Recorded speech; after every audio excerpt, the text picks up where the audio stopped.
Hey everyone, welcome to IAS Bharat. To join our free crash course, please fill in the Google form below given in the description. Okay, welcome back. 1000 minutes for mains. ठीक है. Today's topic is one of the most hottest contested, most होता ना very hot topic, that is SIR. I am sure आप सबने सुना होगा elections के बाद, इलेक्शंस के पहले, ये 5-6 सालों में इसका बहुत ज्यादा जिक्र हुआ है. And this is our logo. The standard which you are applying is कि one page of notes for everything in just one page, one slide if you might like. एक पेज में सब जितना इंफॉर्मेशन है काम का सब इतना में ही खत्म हो जाएगा, including quotes and including international examples. तो let's just start. What is SIR? इसको अच्छे शब्दों में यही बोलते हैं, it is the newest federal flash point. Like delimitation वो भी एक फ्लैश पॉइंट है, उसी सेंस में अभी ये भी चल रहा है फेडरल फ्लैश पॉइंट. और during the after the West Bengal elections a new word has comed up. It's not a new word, बहुत सुना जा रहा था. That is engineered disenfranchisement. Engineered disenfranchisement इसका मतलब होता है बहुत सोच समझ के, जानबूझ के कुछ लोगों को, कुछ मतलब लाखों लोगों को, अप्रॉक्स 90+ लोगों को जानबूझ के वोटर के लिस्ट से हटाया गया to achieve a certain purpose. That is not our today's classes topic, but we see. तो घूम फिर के कुछ सालों में ना, यूजिंग SIR रफली 5.2 crore voters names have been deleted. Initially it was 7.2 crore. मतलब बस बोला जाता है कि डी वोटर्स है, डाउटफुल वोटर्स है. उसके बाद फिर से रिवीजन होता है, फिर से अपील होता है, फिर से डीएम के पास केस जाता है. We see the process. और द फाइनल वाज कि 7.2 करोड़ में से 2 करोड़ को वापस वोटिंग का हक दे दिया गया. And the last amount, the last number which stood who were deleted वो 5.2 करोड़ वोटर्स. इमेजिन करिए 5.2 करोड़ वोटर्स कितना होता है आपको पता है? 1950 में जो पहला इलेक्शन हुआ था ना, we had this much of voter electorate at that time. And in the present context 70-75 years now we have almost deleted that same number जो हमारा पहला इलेक्टोरेट था. समझ ना? अब ये सब के बाद न्यूज में क्यों है? Last month itself in May 26 और 27 association of democratic reforms versus election commission of India का जजमेंट आया. और फिर सुप्रीम कोर्ट ने by our very own honourable chief justice of India Suryakant and G Bagchi करके जज है, ठीक है, they both said that SIR is constitutional. As simple as that. उन्होंने कहा SIR is constitutional. And second, एक और इंपॉर्टेंट चीज उन्होंने कहा जिसपे यूपीएससी बहुत ज्यादा इंटरेस्टेड भी है, कि Aadhaar, supreme court has accepted Aadhaar, validated Aadhaar as the 12th document of proof of identity. Again, I'm repeating, Supreme Court has validated Aadhaar as the 12th document of proof of identity. Hold your, मतलब थोड़ा रुक जाओ और समझो. Proof of identity, not proof of citizenship. There is always a difference between proof of identity and proof of citizenship. Proof of identity simply says who you are, what your identity is. Proof of citizenship says कि आपका nationality क्या है, from which country or which nation do you belong to. तो आधार, and according to Aadhaar also we see आगे, it is just a proof of identity. Now, why is this SIR so important? Because it holds the power of an individual to vote. तो voting इतना बड़ा बात है क्यों? Why is voting so important? Voting is important because the most commonest of individuals, सबसे होता ना, सबसे कॉमन सा इंडिविजुअल के पास भी एक पावर होता है, the power to change the system. And how does he use that power? In a very structured, instrumental manner of voting. The power of the common man in the political process is what, that is the actual health of democracy. कि common से common आदमी कोई किसी भी कोने में vote कर सकता है to get his voice heard. That is why SIR is so important, because if people, or if large numbers like 5.2 crore individuals like this are being taken in or out, inclusion or exclusion, तो सोचे इतने सारे लोगों का हक का बात कौन रखेगा? ये है. तो what is SIR in simple? ठीक है, it is just full form अगर नहीं बताया, special intensive revision. Special intensive revision. It is just an administrative process. इतना हल्ला के बाद it is just an administrative process exercise, nothing else. SIR is the last step.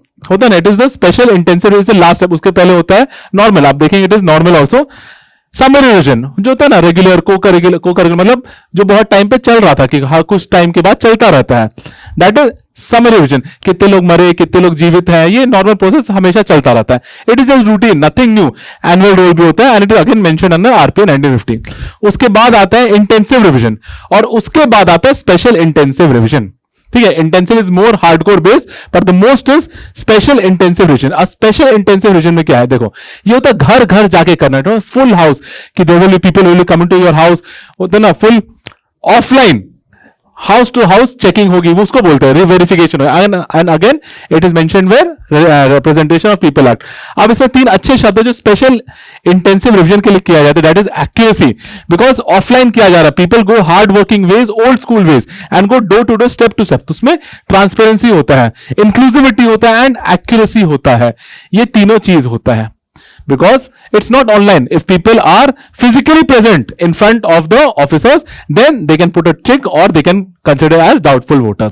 अब SIR जब से आजादी मिली है 1950s onwards कितने बार हुआ है?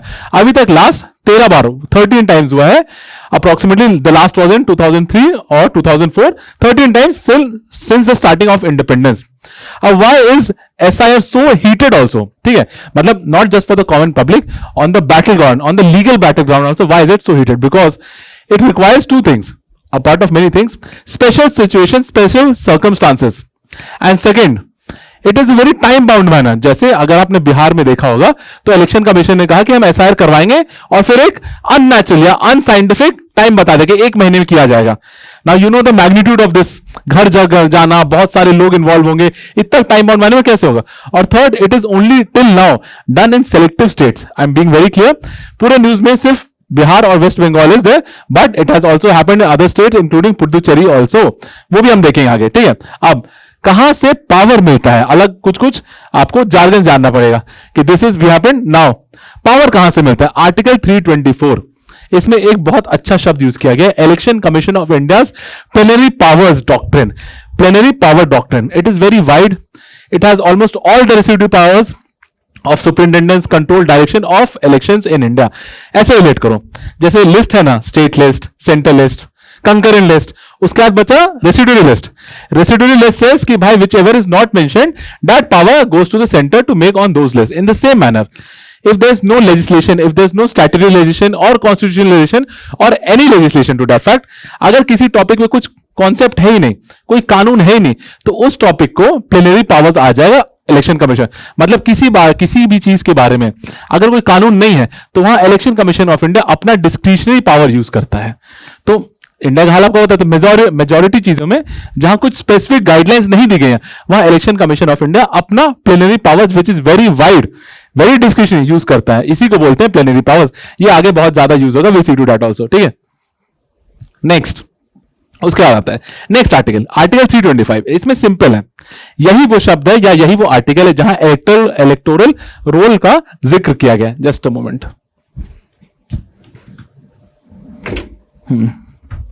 Again way back. ठीक है, आर्टिकल 325 यही वो आर्टिकल है प्लेनली जहां जिक्र किया है what is an electoral roll. Electoral roll simply means a record of citizens, as simple as that, होता ना, and it is per constituency, per delimited constituency. यहां पे कोई एक्सक्लूजन इंक्लूजन ऐसा नहीं किया जाए, बस बोला गया there should be no exclusion on the basis of, it has clearly mentioned there should be no exclusion on the basis of religion, caste and sex. तो simple, electoral is what, it's just a record of citizens who can vote, otherwise who are not disqualified. मतलब everyone above the age of 18 years and who is a citizen of India can vote except they are disqualified. ठीक है, उसके बाद आता है article 326 जो आपको रट्टा होगा, universal adult suffrage, universal adult franchise, anyone above the age of 18 can vote. Now next important article is section 16 of representation of people, which clearly says or it defines, creates a criteria who is disqualified among non-citizens, unsound mind, corrupt practices and those barred from corrupt electoral practices. These are, मतलब बस बताया गया कि इसमें कौन कौन debar हो जाएंगे। Next is important, these two individuals या फिर group of individuals, first is ERO, electoral registration officer, he is और she is quasi judicial officer deciding role of inclusion and exclusion. आगे हम देखेंगे कि इनका रोल कितना ज्यादा है, the discretionary authority that this individual has. Second is BLO, that is government appointed और पार्टी अपॉइंटेड वॉचडॉग, जिसको बोलते हैं BLO। The most contested word is the voter, that is also known as what, the doubtful voter. ये शब्द कहां से आए? असम में 1997 के आसपास सिटीजनशिप में सस्पेक्ट किया गया था कि कौन होंगे कौन नहीं होंगे, तो जिनके सिटीजनशिप पे डाउट किया जा रहा था या फिर क्लियर कंफर्मेशन नहीं था वेदर दे आर सिटीजन है या नहीं है, तो उनको बोला गया D voter, which is also known as the doubtful voter. Now the whole 5.2 crore of people are under this category with D voter or not. Next we say is Aadhaar section 9. Aadhaar has clearly stated that it is not a proof of citizenship as reiterated by the latest Supreme Court judgment which says Aadhaar is a proof of not citizenship. They have clearly mentioned कि Aadhaar is a proof of identity, not citizenship. उसके बाद last is again a very interesting thing which नहीं पता होगा आपको, DPDP act, digital personal data protection act, which says कि जो भी डेटा आपसे लिया जा रहा है ना, इट क्लियरली सेज जो भी डेटा आपसे लिया जा रहा है वो उसी पर्पस के लिए लिया जाएगा जिसके लिए आपको बोला जा रहा है. फॉर एग्जाम्पल कोई भी चीज बोल से आपके डेटा लिया जा रहा है तो that data can not be used for some other purpose and it is strictly mentioned in section 5 of DPDP act. But होता है ना, irony is that DPDP act will come into force in 2027. ठीक है, ये basics था. आगे देखिए अब what is the proof कि यार इंडियंस के पास बहुत सारे डॉक्यूमेंट्स है, for everything we got a document, but election commission of India has clearly stated that there are only 12 documents which will state whether you are citizenship, whether you are a citizen of India or not. And this is also related to confusion also because earlier Aadhaar was said whether it's a citizenship document or an identity document. No, it is clearly just an identity document. Second, in recent news in this week past, passport is also questioned whether it is a document for citizenship or not, because matlab elitist, I am not sure, roughly 5% of India might be having passport, and now the elitist group are also questioned whether passport is a valid citizenship document or not. Okay, now what is the relief process? Relief मतलब अगर आपका नाम आ गया D voter हो तो आप क्या करोगे? तो एक प्रोसेस होता है, हर बार की तरह प्रोसेस होगा. सबसे पहले शो कॉज नोटिस आपको जारी किया जाएगा, फिर hearing and speaking in front of ERO. जी ईआरओ हमने आगे पढ़ा था, इलेक्टोरल रजिस्ट्रेशन ऑफिसर. ठीक है, उसके बाद अगर वहां भी आपकी बात नहीं बनी तो आप डीएम के सामने अपील कर सकते हैं. वहां भी आपकी बात नहीं बनी तो चीफ इलेक्शन ऑफिसर के सामने आप अपील कर सकते हैं. And all this is mentioned in rule 27 of registration and electoral rules. एकदम सिंपल. ठीक है, अब ये सारा न्यूज अभी इतना न्यूज में क्यों है? All this SIR, why? Because SIR was ordered in Bihar last in 2003. 2003 के बाद अभी 2 ऑड डेकेड्स हो चुके हैं, 24 years or 23 years have passed. Till the time everything has changed in Bihar and also of India. So after 2 decades it was launched कि भाई SR किया जाएगा and that led to this whole ruckus. Again I am repeating, it is not just limited to Bihar or West Bengal. उसके बाद धीरे धीरे 2025 में ही phase 2 हुआ था ऑफ SIR का, स्पेशल इंटेंसिव रिविजन का. उसमें 13 स्टेट्स एंड यूनियन टेरिटरीज को डाला गया था. उसका थर्ड फेज आया which was very recent in 2026, May of 2026. उसमें 16 स्टेट्स प्लस 3 यूनियन टेरिटरीज को डाल दिया गया है. अब जब ये केस पहुंचा सुप्रीम कोर्ट में, ठीक है, तो the defendants were association of democratic reforms as usual and PUCL. ठीक है, and what they said was it is arbitrarily disenfranchisement. For example, arbitrary का मतलब there is no concrete evidence, मन के हिसाब से चला जा रहा है कि आप 12 डॉक्यूमेंट का पेज दिए हो कि 12 डॉक्यूमेंट आपके पास डॉक्यूमेंट है या नहीं है. अब जरूरी नहीं कि 12 में से अगर एक भी आपके पास तो आप सिटीजन बनेंगे. There is lot of arbitrary and discretionary powers that are going on. और इससे क्या रहा, lakhs of voters are being compromised with the right to vote, which is unconstitutional also, and all this is being done again in a very unconstitutional and unscientific time frame. ये सब भी हो रहा है. अब ये सब ऊपर बात है. Now we'll see whether election commission of India does it even have the power to do such a thing. So in simple, just we have read the recent judgment. Supreme Court has said yes, Election Commission of India has the power and SIR is absolutely constitutional. Absolutely. So Article 324 is the engine. ठीक है, Article 324 to conduct elections is the engine, and Article 326 universal suffrage is the destination. जब तक लोग universal suffrage में रहेंगे तभी ना आप अच्छा डेमोक्रेसी ला पाओगे. तो that is the integrity, accuracy and purity of electoral rolls forms the foundation of democratic process. ये सुप्रीम कोर्ट ने May 2026 से जजमेंट का में कहा है. I am repeating it. The integrity, accuracy and purity of electoral rolls, here it's written over here, the integrity, accuracy and purity of electoral rolls forms the foundation of democratic process. This is said by Supreme Court. Now these are a few questions which was asked. Can the Election Commission of India examine citizenship? ठीक है, the brief answer, simple answer, yes it can, only for exclusion or inclusion purpose. मतलब it is not definitive. It can just put a question mark. It can put you into the category of a doubtful voter. But it can not say that whether definitively it can not declare your citizenship कि include करना है exclude करना, उसमें election commission का rule आ जाएगा। उसके बाद भी आपके पास एवेन्यूज है रिलीफ अपॉर्चुनिटी कि आप कर सकते हैं।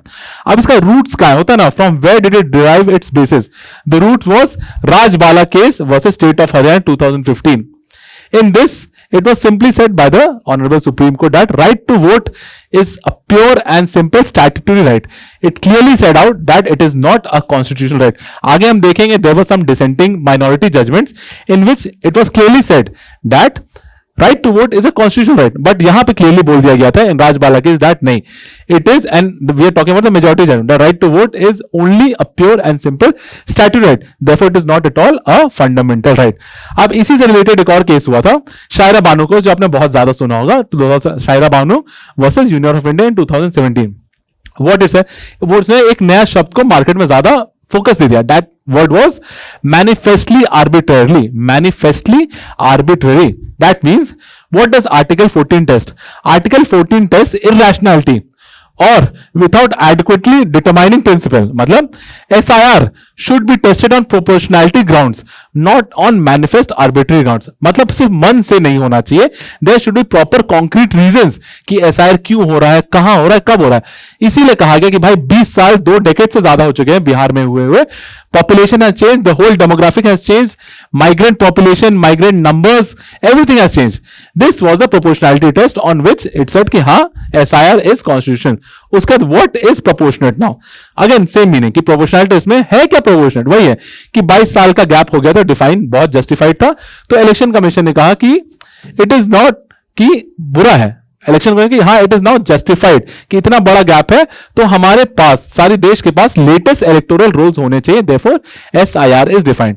एक और चीज इलेक्शन कमीशन कहा कि एक और चीज सुप्रीम कोर्ट ने कहा कि election commission of India is not bound to accept every document with a probative value. मतलब अगर आप इलेक्शन कमीशन के पास वैलिड डॉक्यूमेंट्स भी लेके जा रहे हैं तो जरूरी नहीं इलेक्शन कमीशन उसको एक्सेप्ट करे. इतनी डिस्क्रिशनरी पावर इलेक्शन कमीशन को दी जा रही है कि आपके पास बहुत सारे डॉक्यूमेंट्स होंगे, इंडिया में बहुत सारे डॉक्यूमेंट्स होते हैं, गैस पाइपलाइन होता है, इलेक्ट्रिसिटी होता है, फोन का बिल होता है, बहुत कुछ होता है, right. But every document will not be accepted, though it is a valid document, will not be accepted by Election Commission of India as a document for your citizenship. ये discretionary power उसको दिया गया था. उसके बाद एक और अच्छा चीज था प्रिजम्पशन डॉक्ट्रिन. इसका मतलब है अगर आपका नाम ऑलरेडी रोल्स में है, इलेक्टोरल रोल्स में है, तो माना जाएगा कि योर इज वैलिड अंटिल कोई बहुत कॉन्क्रीट एविडेंस प्रिजम्पशन नहीं किया जाए आपको हटाने के लिए. मतलब 2003 से पहले का डेट लिया गया, ठीक है, जो लास्ट रोल्स हमने कहा वो 2003 में हुआ था, तो 2003 से पहले जिनका भी नाम है ना उनके लिए प्रोसेस कुछ हद तक बहुत इजी पड़ जा रहा है, पर 2003 के बाद जिनका भी नाम आया है उनके लिए ज्यादा डिफिकल्ट है, ठीक है, इतना ही बोला जा रहा था. आप कुछ नंबर्स देख लो कि कहां कहां हुआ और कितना फेर बदल हुआ है. प्रिजम्पशन डॉक्ट्रिन कर लिया हमने, ठीक है. बिहार में जस्ट फेज 1 में 47 लाख वर्ड डिलीट है और ये धीरे धीरे नंबर और बढ़ के 60 लाख तक जा चुका है. वेस्ट बंगाल में 91 लाख पर डिलीट, और यहीं से शब्द आया डिसएनफ्रेंचाइजमेंट का. पहले ज्यादा न्यूज में था इंजीनियर डिसएनफ्रेंचाइजमेंट. उत्तर प्रदेश में 2 करोड़ के आसपास नेशनल डिलीशन टोटल हो गए 7 करोड़, फिर 2 माइनस किया गया तो 5 करोड़ है. Net deletion 5 crore. अब देखो स्केल क्या है, 5.2 इंडियंस एंटायर 1951 का जो पूरा इलेक्टोरेट था ना वो रफली 5 करोड़ के आसपास था, और आज हम 5 करोड़ इलेक्टोरेट को डिलीट कर चुके हैं. समझ में? अब ये सबसे हीटेड क्या होता है, फेडरलिज्म का एंगल हमेशा रहेगा, ठीक है, whether it's delimitation, whether it's नारी शक्ति वंदना, ना कुछ भी होगा फेडरलिज्म का एंगल रहेगा ही रहेगा, ठीक है. तो सबसे पहले this SIR is not just about West Bengal and Bihar, it is much more to that. If you see Tamil Nadu, Kerala, Puducherry all come under SIR. तो फिर उन्होंने एक संगठन भी बनाया and they fought against it, और फिर इट वाज सेड कि they will be absolutely be heard, इनकी भी प्रार्थनाएं सुनी जाएंगी, ठीक है. तो it is not just related to West Bengal and Bihar. उसके बाद एक और अच्छा जार्गन होता है ना, विशेष जादुई jargon, institutional design critic. Institutional design critic, इसका मतलब वही प्लेनरी वर्ड याद है आपको कि भाई जो इलेक्शन कमीशन ऑफ इंडिया के पास रेसिड्यूअरी पावर्स है जिसका कोई जिक्र कोई स्टैट्यूटरी कुछ एक्ट में नहीं किया गया है, all that discretionary power is with election commission of India. Now this is a largely unlegislative power under article 324. For example, आगे आपको बेटर समझ में आएगा कि अगर कोई चीज के बारे में नियम कानून नहीं है तो इलेक्शन कमीशन ऑफ इंडिया जैसा चाहे वैसा कर सकता है. सिंपल में इंस्टीट्यूशनल डिजाइन क्रिटिक यही बोल रहा है. अब इसमें एक और इसी के अंदर सब हेडिंग में आते हैं अकाउंटेबिलिटी गैप. अकाउंटेबिलिटी का आप कैसे एग्जाम्पल समझिए. Recently there was a case, ठीक है, इन 2023, Anoop Barnwal versus union of India. Very important, very interesting case. Anoop Barnwal versus union of India. This was the case in which the dissenting जज said, I am sorry, I am forgetting the dissenting जज said that right to vote is a constitutional right and it is a fundamental right under article 19(1)(a). ठीक है.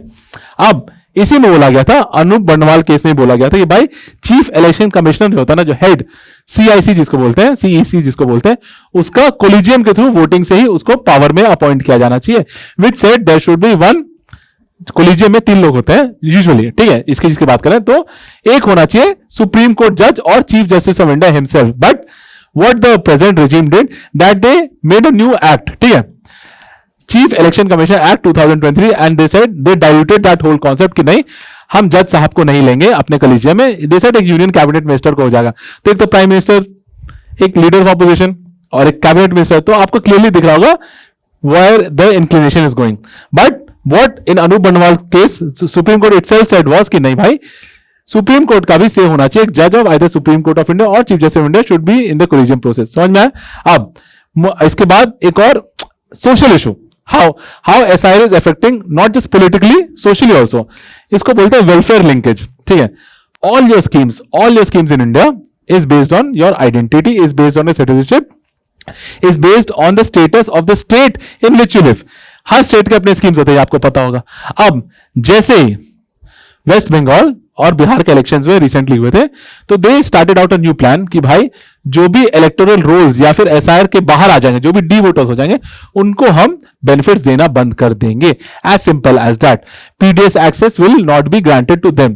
अब this raises a conflict with, कहां गया, this with DPDP act. ठीक है, DPDP act says कि भाई आपका जो भी चीज के लिए इंफॉर्मेशन लिया गया है, that will be used for only that purpose. Now आपका वोटिंग के लिए होता है ना, whether you can vote or not, SIR was conducted and all your information was taken. But after that, that same information now is used by the state to exclude you from welfare schemes. तो ये DPDP Act के against है. But unfortunately, the opening date होता है ना, opening ceremony from when DPDP Act will be in force is 2027. Enforcement provisions are अभी operative नहीं है till May of 2027. ये अब पता चला, इसी को बोलते हैं engineer disenfranchisement. Why do we need it? अब इतना सब कुछ, why do we need SIR? क्यों? Because supreme court has said it is constitution. तो why do we? First, filtering illegal migrants, burning topic, filtering out illegal, which is very much required also. Our own resources are not enough for our own country's people, so filtering illegal migrants and other various reasons also. Second, demographic reasons. Bhai, the whole demography of the India has changed, because last in 2003 population was different. Now we are the world's largest population. We have overtook China in 2023 and our fertility rate is also declining. तो ये सब भी देखा जाएगा. उसके बाद migration हो रहा है, इन migration, out migration, population explosion, administrative reasons also. भाई सोच के देखो कि भाई 20 साल से हमारा अपडेशन ऑफ इलेक्टोरल रोल्स नहीं हुआ है. All this was conclusive evidence कि वी नीडेड इट. अब उन सबका चैलेंज क्या है? ठीक है, समझ में आ गया कि हमें चाहिए. चैलेंज क्या है? सबसे पहले step by step, because you will understand the quantum of it.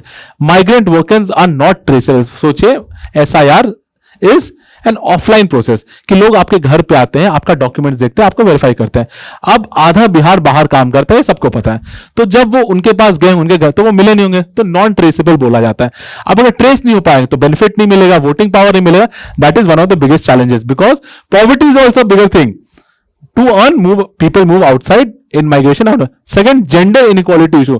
बहुत सारे घरों में जो फीमेल के डॉक्यूमेंट्स होते हैं वो मेल के नाम से ही होते हैं.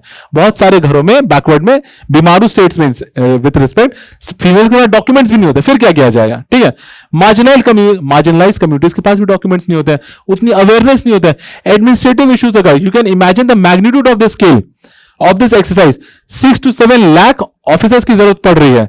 तो this is again a very big issue. उसके बाद only selected documents are needed.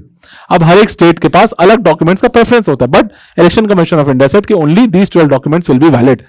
तो अब वो अगर नहीं हुआ तो फिर most important burden of proof is on citizens. अब भाई half of India education level आपको पता है, अवेयरनेस लेवल आपको पता है. How can a tribal prove his own citizen with the basis of documents which election commission of India is asking? So all this comes under challenge. उसके बाद arbitrary selection and differentiation. discretion of officers, the power that EROs hold, all those officers, उनका power का क्या, because it is all arbitrary. Second, public awareness also very less. And as we discussed, all this SI will lead to exclusion or inclusion, not just the voting list but also welfare linkages. उसका क्या होगा? सोचिए 7 करोड़ लोग पहले D voters बन गए, तो उनका वेलफेयर स्कीम रोक दिया गया, उसमें से 2 करोड़ वोटर्स को वापस, सिटीजन्स को वापस लिया गया. इन दैट इंटरग्राम पीरियड वो 2 करोड़ वोटर्स का क्या हुआ होगा, और 5 करोड़ को तो अभी भी नहीं मिल रहा. All this is that. ठीक है. अब vulnerable sections, migrant workers, elderly, disabled, इन सब के साथ क्या होगा? This is a challenge. Next, this is just brief comparison कि ये बस इंडिया का प्रॉब्लम नहीं है, कुछ हद तक सारी दुनिया में अलग अलग तरीके से इलेक्टोरल रोल्स रखा जाता है, होता है ना, डॉक्यूमेंट किया जाता है. जर्मनी में it is civil registry, residence registration, auto feeds. Australia में it is continuous process, continuous data matching चलता है. कनाडा में ऑप्ट आउट रजिस्ट्री होता है. यूनाइटेड में इंडिविजुअल इलेक्टोरल रजिस्ट्रेशन होता है. ब्राजील में बायोमेट्रिक्स होता है. यूनाइटेड स्टेट में सेल्फ रजिस्ट्रेशन पीरियोडिक पर्चेज होता है. ठीक है. इसी में एक केस हुआ था, जैसे इंडिया में इतना होता है ना, अपसर्ज हुआ कि SIR आ रहा है, फिर दिक्कतें हुई थी. Same case happened in USA. USA में एक स्कीम आया था, safe database, full form is systematic alien verification for entitlements. Systematic alien verification for entitlement मतलब ये एक था, वहां भी पता करने के लिए कौन इमिग्रेंट है, कौन इलीगल माइग्रेंट है, इसके लिए पता करने के लिए एक स्कीम निकाले वो लोग. पर इस डेटाबेस से they also started selecting people और including and excluding people from their welfare schemes. तो सेम चीज जो इंडिया में हो रहा है वो यूएसए में भी हो चुका है. Last, not just last, the most important section कि how do you conclude your answer.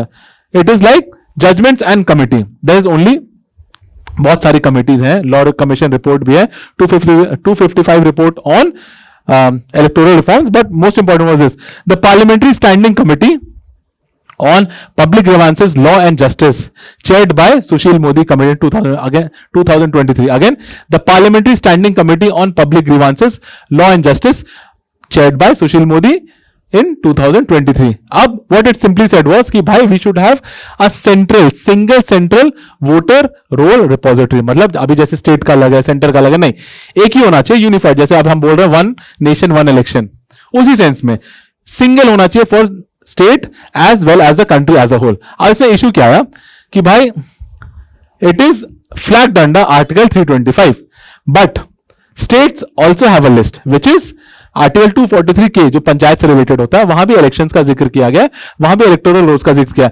तो again there will be a tussle between centre and state, and it will always show that centre is trying to over capture, over power states, because article 243 K is what, a state subject.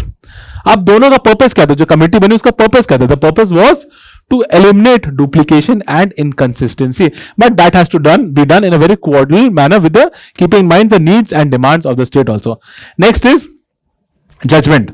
Kuldeep Nair judgment in 2006 which said right to vote is a statutory right, full stop. Again, right to vote is a statutory right. It has been reiterated by many other judgments also, but this is the case in point. Kuldeep Nair 2006, it clearly said that right to vote is a statutory right.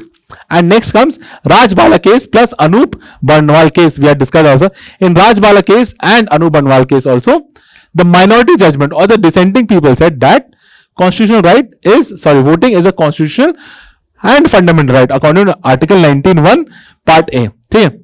So this was the dissenting judgment, not the majority judgment. The majority judgment has always stood with the stance that voting is a plain and simple, purely statutory right, not at all a constitutional or fundamental right. Okay, that is it for today. Tomorrow we'll be discussing sports governance in India. Okay, thank you so much.